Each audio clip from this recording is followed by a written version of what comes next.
So I'm here with Ryan Laukat from Red Raven Games. How's it going? Good. So we're going to check out some of your games, get people excited about your world you've created. Okay. So let's just walk the grounds and see what we see here at PAXU. Let me show you right here. It's Above and Below Haunted. This is currently on GameFound. You can still back it. It's like a pledge manager is open. But this is a sequel to Above and Below that came out 10 years ago. We did it for the 10th anniversary of the game. It's been one of our most popular games. So it was really fun to revisit this, but it's in a new setting. It has a new storybook, and now ghosts can haunt your village. I was excited about that. I follow you on TikTok, Oh, so cool. I've been watching your so you've TikTok. been watching this. Nice, yeah. Nice. I really like this, especially we just got the screen printed wooden components for the game, and I really like how they turned out.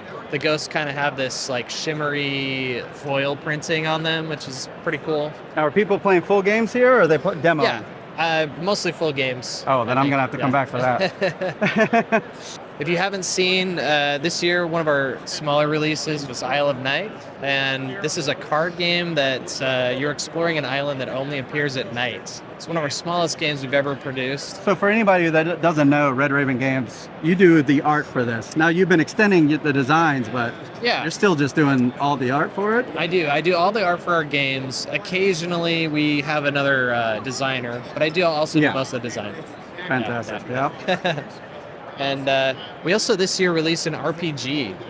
So this sort of ties all of our Arzium games together. If you're not familiar with those, that's like Above and Below, Near and Far, Now or Never. And another way people can learn about that really quick, you did a documentary. Oh yeah. Called Creating Arzium. Oh yeah. It's it's something Arzium. Something Arzium. It's something Arzium. It's at least we're both on the same page. We forgot the first word. Yeah. I think it's on Amazon. Crafting. That's it. Yeah, one of those. So we got Creature Caravan. Yeah. So this is the newest game in the Arzium setting. Yeah. It's a dice placement tableau building game. It's actually loosely based on Artifacts Inc., which is a release I published like 10 years ago. Anyway, in this game, it's a simultaneous game, so it's always like the same amount of time to play. Awesome. Even if you have like 4 players or 2 players, which is really nice if you have like, you're like, we have an hour and we have 4 players, we can't play a super long game. This can fit that. So can I ask you a designer question? Yeah. Simultaneous play, do you see that being the new trend? Like, I see so many games switch into that. I do see that, and I see it as a trend right now, and I don't think it's going to be a trend forever, but I see it because I know a lot of people, maybe they don't have a lot of time. Yeah. At least in our family, we get these situations where we have like 6 players, and we want to play a strategy game, but we don't have 3 hours. We don't even have 2 hours. We have less than 2 hours, and it's like, how many games fit into that, Yeah. So I see that being really popular for that reason right now. And you don't maybe necessarily want to play a party game, which is kind of the go-to if you have more players. So I see that as a strength. I mean, the downside of the simultaneous thing is I feel like in a lot of cases you'll lose some player interaction in a strategy game. It's true. But nobody's checking up on people's moves, stuff like that. Right. So if you have more time, you play a game that's like a turn-based game. But if you have shorter time, the simultaneous game can work. But if you like the simultaneous play, which I do, I trust the people at my table, I guess. Creature Caravan. Yeah. To check that one out. Yeah. Those are the newest games we've released this year.